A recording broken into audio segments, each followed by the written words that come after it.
नमस्कार दोस्तों, crime stories channel पर आपका स्वागत है। दोस्तों, आज की जो ये क्राइम की घटना है वो है नोएडा उत्तर प्रदेश से। पुलिस हिरासत में बैठी वो फैशन डिजाइनर खूबसूरत युवती पुलिस अधिकारियों के लिए किसी अजूबे की तरह थी। पुलिस उससे घुमा फिराकर पूछताछ कर रही थी। वो दुखी भी थी और परेशान भी। इसकी वजह ये थी कि वो अपनी किडनैपिंग की ऐसी घटना से रूबरू हुई थी जिसने उसके दिलो दिमाग पर डरावनी छाप छोड़ी थी। गनीमत बस ये थी कि किडनैपरों ने उसे कोई जिस्मानी चोट नहीं पहुंचाई थी। अपनी मौत को चूंकि उसने बहुत करीब से देखा था, लिहाजा मानसिक तौर पर वो काफी परेशान थी। पुलिस के लिए वो अजूबा इसलिए थी क्योंकि उसकी किडनैपिंग की घटना ने पूरे पुलिस तंत्र को हिलाकर रख दिया था। इस हाई प्रोफाइल केस ने इतना तूल पकड़ा था कि पुलिस ने उच्च अधिकारियों के निर्देश पर उसकी खोज में जमीन आसमान एक कर दिया था। STF, crime branch, cyber expert और पुलिस सभी काम छोड़कर दिन रात सिर्फ उसे खोज रही थी।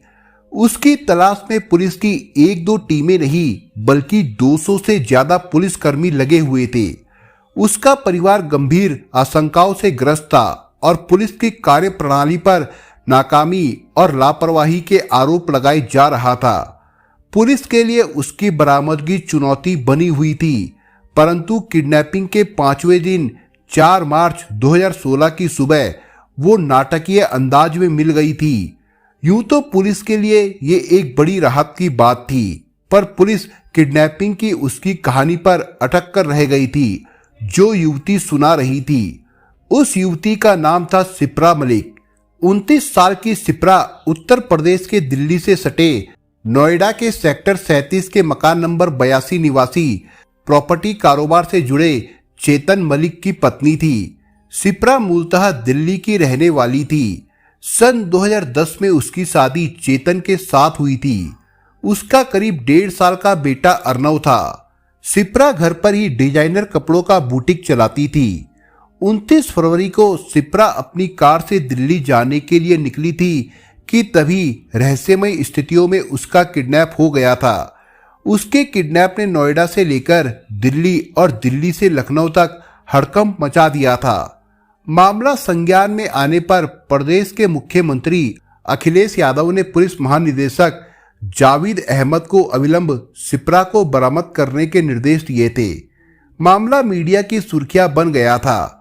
पुलिस अपनी पूरी ताकत लगाकर भी किसी ठोस नतीजे पर नहीं पहुंच पा रही थी। मेरठ जोन के आईजी सुजीत पांडे, रेंज की डीआईजी लक्ष्मी सिंह को नोएडा कैंप करना पड़ा था। डीआईजी जांच में जुटी पुलिस टीमों की खुद मॉनिटरिंग कर रही थी। इसी बीच सिप्रा ने हरियाणा से अपने पति को फोन करके अपने सकुशल होने की जानकारी दी थी, जिसके बाद पुलिस और उसके पति ने जाकर 4 मार्च की सुबह करीब 5 बजे उसे घर ले आए थे। सिप्रा ने अपने साथ हुई सनसनीखेज वारदात का खुलासा किया था, लेकिन उसकी बात पर पुलिस को विश्वास नहीं था। ये वजह थी कि एसएसपी किरण एस व एसपी दिनेश यादव उससे खुद पूछताछ कर रहे थे। दरअसल सिप्रा का किडनैपिंग ही इतना सनसनीखेज और चर्चित था कि उसकी तह तक जाकर हकीकत को सामने लाना जरूरी था। सिप्रा अपने पति चेतन, उसके माता पिता और देवर शरद मलिक के साथ रहती थी। उसने शादी के बाद एक प्लाजा में अपनी बुटीक खोल ली थी। उसका काम ठीक ठाक चलने लगा था, लेकिन उसी बीच सन 2014 में दुकान को लेकर उसका दुकान मालिकों राहुल और गुलशन से विवाद हो गया था। इस मामले में सिप्रा ने दोनों के खिलाफ मुकदमा भी दर्ज करा दिया था। फिर भी सिप्रा को दुकान छोड़नी पड़ी थी। इस वजह से उसे लाखों का नुकसान हुआ था। इसके बाद सिप्रा ने अपना बुटीक घर में ही खोल लिया था। 29 फरवरी 2016 की दोपहर में तकरीबन 1 बजे सिप्रा अपनी कार से दिल्ली जाने के लिए निकली। अपनी बुटीक के काम से वो अक्सर दिल्ली के चांदनी चौक जाती रहती थी। वो सेक्टर 29 के ब्रह्मपुत्रा मार्केट की तरफ से निकली तो उसकी मुलाकात अपने पति चेतन से हो गई। चेतन को चूंकि किसी काम से कन्नाट प्लेस जाना था, इसलिए कुछ देर बातचीत करके दोनों अपनी अपनी राह चले गए। करीब 3:30 बजे चेतन अपने काम से फ्री हो गया। उसने ये सोचकर सिप्रा का मोबाइल नंबर डायल किया कि दोनों नोएडा एक साथ वापस चले जाएंगे, लेकिन उसका मोबाइल स्विच ऑफ था। शाम के करीब 5 बजे चेतन नोएडा वापस आ गए। वो जीआईपी मॉल की तरफ से घर जा रहे थे, तभी उनकी नजर सड़क किनारे खड़ी सिप्रा की कार पर पड़ी। चेतन को आश्चर्य हुआ, क्योंकि सिप्रा दिल्ली जाने की बात कहकर गई थी, फिर उसकी कार वहां कैसे आ गई। वो कार के नजदीक पहुंचे तो कार में कोई नहीं था। कार का लॉक चेक करने के लिए उन्होंने ड्राइविंग सीट की तरफ दरवाजे का हैंडल चेक किया तो वो खुल गया। कार अनलॉक थी। इतना ही नहीं, कार की चाबी भी स्टीयरिंग के ठीक नीचे पायदान पर पड़ी थी। ये देखकर चेतन को आश्चर्य भी हुआ और आशंका भी। उन्होंने एक बार फिर से सिप्रा का नंबर मिलाया, लेकिन उसका मोबाइल अभी भी स्विच ऑफ था। चेतन ने अपने घर और सिप्रा के मायके वालों को इसकी सूचना दी तो सभी परेशान हो गए। सिप्रा का मोबाइल चूंकि बंद था, इससे अनहोनी की आशंका सताने लगी। विचार विमर्श करने के बाद घर वाले लावारिस मिली कार को लेकर थाना सेक्टर 20 पहुंचे। पुलिस ने मामला दिल्ली का होना बताया।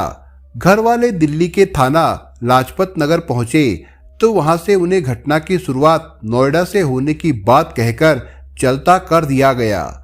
इस मामले में उन्होंने अपनी राजनीतिक पहुंच का इस्तेमाल किया तो मामला एकाएक दिल्ली से लेकर लखनऊ तक पहुंच गया।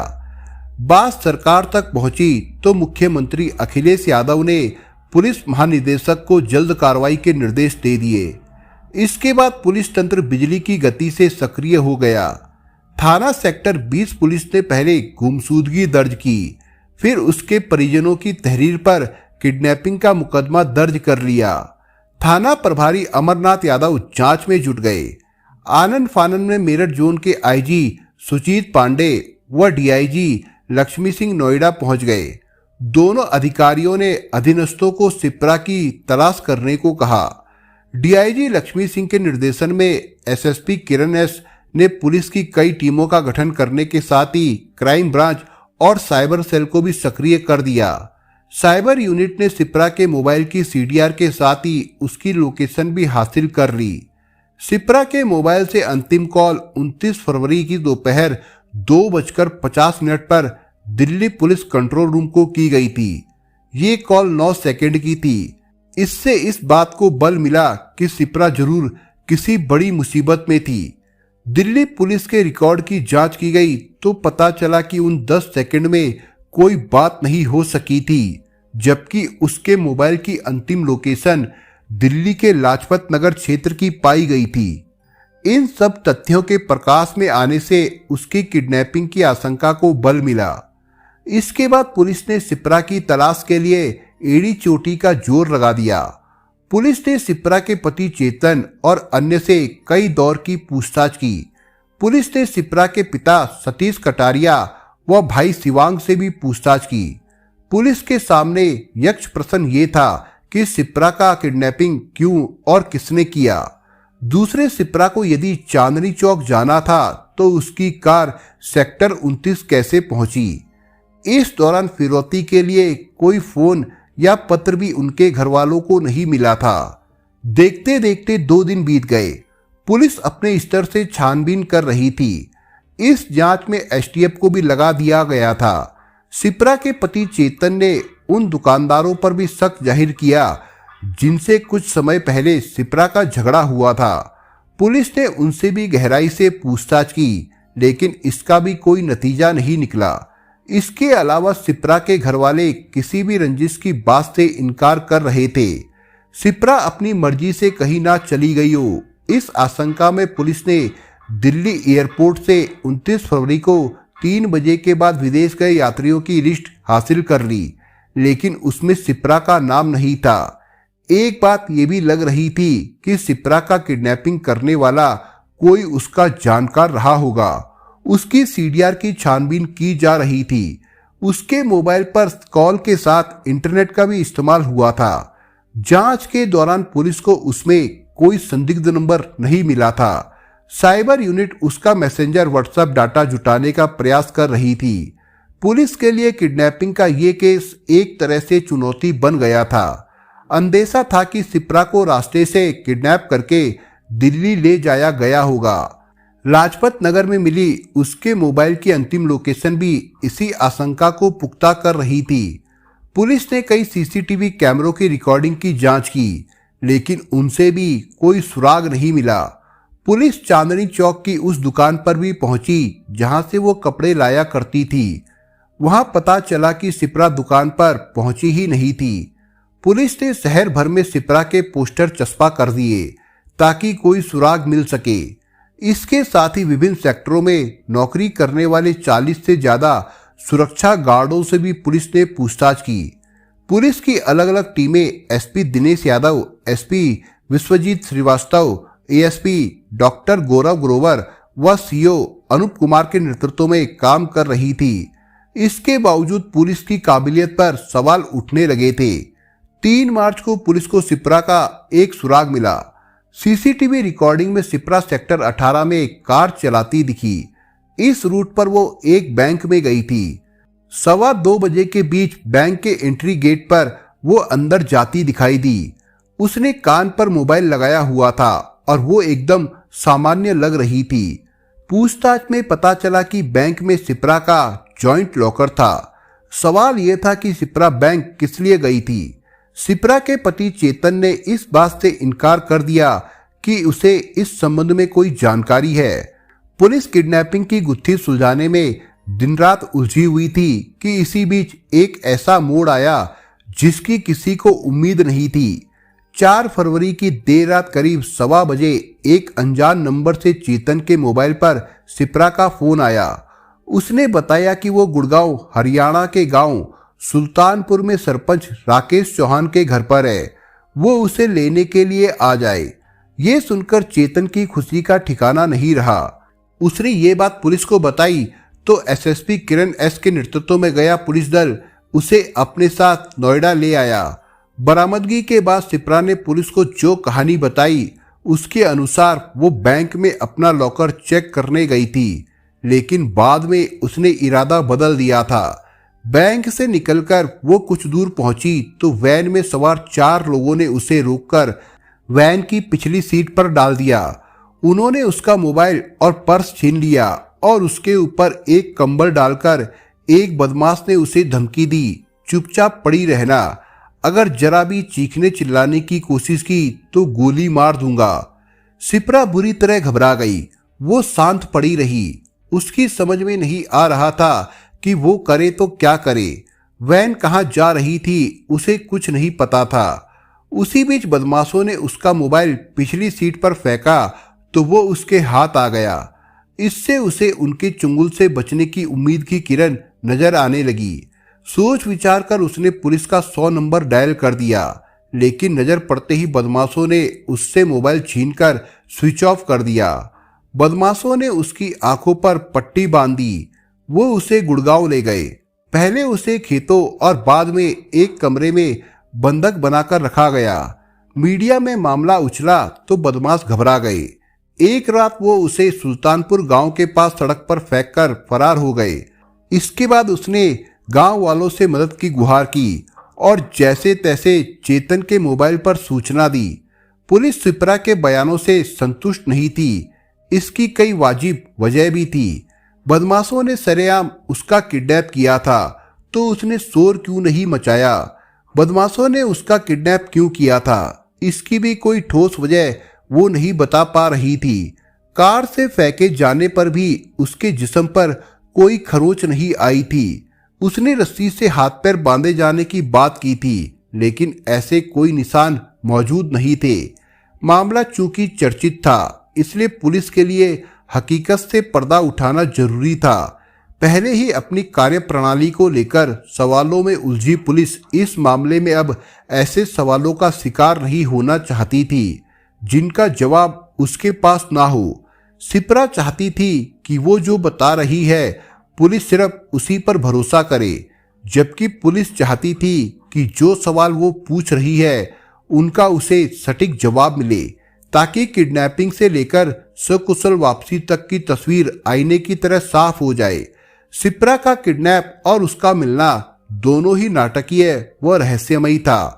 उनके इर्द गिर्द सवालों का जाल फैला था। पूछताछ से विचलित हो चुकी शिप्रा अधिकारियों से बोली, सर प्लीज, मेरे साथ जो हुआ अब मैं उसे याद करके परेशान नहीं होना चाहती। मैं ये भी नहीं चाहती कि किडनैपर पकड़े जाए। उन्होंने मेरी जान बख्श दी, यही बड़ी बात है। क्या मैं अब घर जा सकती हूँ? जा सकती हो, लेकिन पूरा सच बताने के बाद, एक अधिकारी ने कहा तो उसने उल्टा सवाल दाग दिया। मैं भला झूठ क्यों बोलूंगी? मैंने सच ही तो बताया है। सच बताया होता तो हम तुम्हारे साथ इतनी माथापच्ची ना करते। अपनी किडनैपिंग की कहानी का वो सच बता दो जिसे हर कोई जानना चाहता है। शिप्रा की बरामदगी की सूचना पर डीआईजी लक्ष्मी सिंह भी 8 बजे तक वहां पहुंच गई।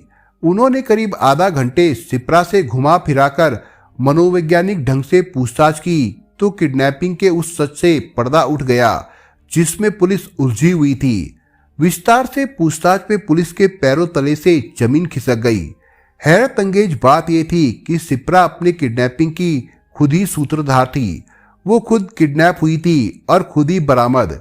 उसने क्राइम सीरियल देखकर उसी की तर्ज पर जिस अंदाज में अपने किडनैपिंग की कहानी से पुलिस को नचाया था, वो न सिर्फ चौंकाने वाली थी बल्कि हैरत अंगेज भी थी। दरअसल शिप्रा पारिवारिक मनमुटाव की वजह से मानसिक तनाव में चल रही थी। यूं तो उसकी जिंदगी में सभी कुछ ठीक था, पर वो अपना फैशन डिजाइनिंग का बड़ा शोरूम खोलना चाहती थी, लेकिन इसके लिए उसकी आर्थिक स्थिति गवाही नहीं दे रही थी। शिप्रा के पिता और पति के बीच भी पैसे के लेन देन को लेकर तनाव था। शिप्रा ने बचपन से बेहतर स्टाइल में जिंदगी को जिया था। अभी भी वो ऐसा ही चाहती थी। ये बात अलग थी कि आर्थिक स्थिति अब इसकी इजाजत नहीं दे रही थी। इंसान को विपरीत हालात का सामना करके उन्हें अपने अनुकूल बनाना चाहिए, लेकिन शिप्रा पारिवारिक कलह, आर्थिक परेशानी व मनमुटाव में घुटन महसूस करने लगी थी। इसका नतीजा ये निकला कि वो धीरे धीरे तनावग्रस्त हो गई। आदतन उसने क्राइम स्टोरी आधारित टीवी सीरियल देखे। उनमें से एक सीरियल ने उसके दिमाग पर विशेष छाप छोड़ी। तनाव से निकलने के लिए उसने हमेशा के लिए परिवार को छोड़ने और क्राइम सीरियल के आधार पर अपने किडनैपिंग का ड्रामा रचने की सोची। कुछ दिन की सोच के बाद उसने घर को अलविदा करने का मन बना लिया। 29 फरवरी को वो कार से घर से निकलकर बैंक गई, लेकिन वहां उसने कुछ किया नहीं। योजना के तहत उसने अपनी कार सेक्टर 29 में जानबूझकर ऐसी जगह पार्क कर दी ताकि उसके पति को मिल जाए। चेतन उस रास्ते से आते जाते थे, इस बात को वो बखूबी जानती थी। कार की चाबी भी उसने कार में ही छोड़ दी। वहां से वो पैदल चलकर बॉटनिकल गार्डन गई। वहां से उसने धौलकुआं जाने वाली बस पकड़ी। जब वो लाजपत नगर फ्लाईओवर पर पहुंची तो उसने पुलिस कंट्रोल रूम को ये बताने के लिए कॉल की कि वो अपनी मर्जी से जा रही है, इसलिए बाद में उसके घरवालों को परेशान ना किया जाए। लेकिन चंद सेकंडों में ही उसका इरादा बदला तो उसने फोन काट दिया। इसके बाद मोबाइल को भी उसने स्विच ऑफ कर दिया। धौलकुआं पहुंचकर वो पहले गुड़गांव गई, फिर जयपुर जाने वाली बस में सवार हो गई और खाटू श्याम जी के आश्रम जा पहुंची। वहां वो पहले भी जाती रही थी। आश्रम में आने वाले लोगों के लिए ठहरने की पर्याप्त व्यवस्था थी। आश्रम का चुनाव उसने इसलिए किया क्योंकि वहां सैकड़ों लोग आते जाते थे। उसने सोचा कि अगर उसकी खोजबीन हुई तो आसानी से कोई उसका पता नहीं लगा सकेगा। 3 दिन वह आश्रम में ही रही। इस बीच उसने अपना मोबाइल फोन और पर्स फेंक दिया। शिप्रा के पास 5,000 रुपए थे। उसने टीवी पर अपनी किडनैपिंग की खबर देखी तो उसे अपने बच्चे की याद सताने लगी। अर्नव की याद से उसका ममत्व हिलोरे लेने लगा। उसकी मनोदशा बदली और उसने वापस जाने का फैसला कर लिया। उसने मन ही मन सोच लिया कि अब वो अपने किडनैपिंग की कहानी को अमली जामा पहनाएगी। शाम को जयपुर से चलकर देर रात वो गुड़गांव पहुंची। पैदल चलकर वो फारूका नगर रोड स्थित सुल्तानपुर गांव आई। उसने एक घर के दरवाजे पर दस्तक दी। ये घर नरेंद्र सैनी का था। नरेंद्र को उसने रोते हुए अपनी किडनैपिंग की झूठी कहानी सुनाई। नरेंद्र उसे सरपंच राकेश के पास ले गए। वहां से उसने चेतन को फोन किया। इस बीच सरपंच ने क्षेत्रीय पुलिस को भी खबर कर दी। स्थानीय पुलिस ने भी पहुंचकर उससे पूछताछ की। सिप्रा ने नोएडा आकर पुलिस को यही कहानी सुनाई, लेकिन पुलिस ने गहराई से पूछताछ की तो वो टूट गई। मानवीय आधार पर बिना किसी कार्रवाई के पुलिस ने सिप्रा को मेडिकल परीक्षण के बाद उसके घर वालों के हवाले कर दिया। विस्तार से पूछताछ के बाद डीआईजी लक्ष्मी सिंह ने दोपहर में प्रेस वार्ता करके सिप्रा के किडनैपिंग के ढोंग का खुलासा मीडिया के सामने कर दिया। पुलिस के जितने समय, पैसे और संसाधनों की बर्बादी उसे लेकर हुई, उतने में कई केस सुलझ सकते थे। फिलहाल नोएडा पुलिस बिना वजह परेशान करने वाली सिप्रा के बयानों की पुष्टि के लिए और गहराई से जांच पड़ताल कर रही थी। पुलिस उसका मोबाइल और पर्स भी बरामद नहीं कर सकी थी। सिप्रा चाहती तो संयम और विवेक का परिचय देकर परिस्थितियों से कदम ताल मिला सकती थी, लेकिन उसने तनाव से निकलने का जो खुरापाती आइडिया सोचा, उसे अफसोसजनक ही कहा जाएगा। पुलिस का कहना था कि किडनैपिंग का मुकदमा खत्म किया जाएगा। जरूरी हुआ तो सभी तथ्यों की पड़ताल के बाद सिप्रा के खिलाफ कार्रवाई करने की बात सोची जाएगी। दोस्तों, आप अगर चैनल पर नए हो तो आप चैनल को सब्सक्राइब करने के साथ कमेंट बॉक्स में इस कहानी के बारे में अपने विचार जरूर लिखिएगा। मिलता हूं एक नई कहानी के साथ, तब तक के लिए अपना ख्याल रखिएगा। धन्यवाद।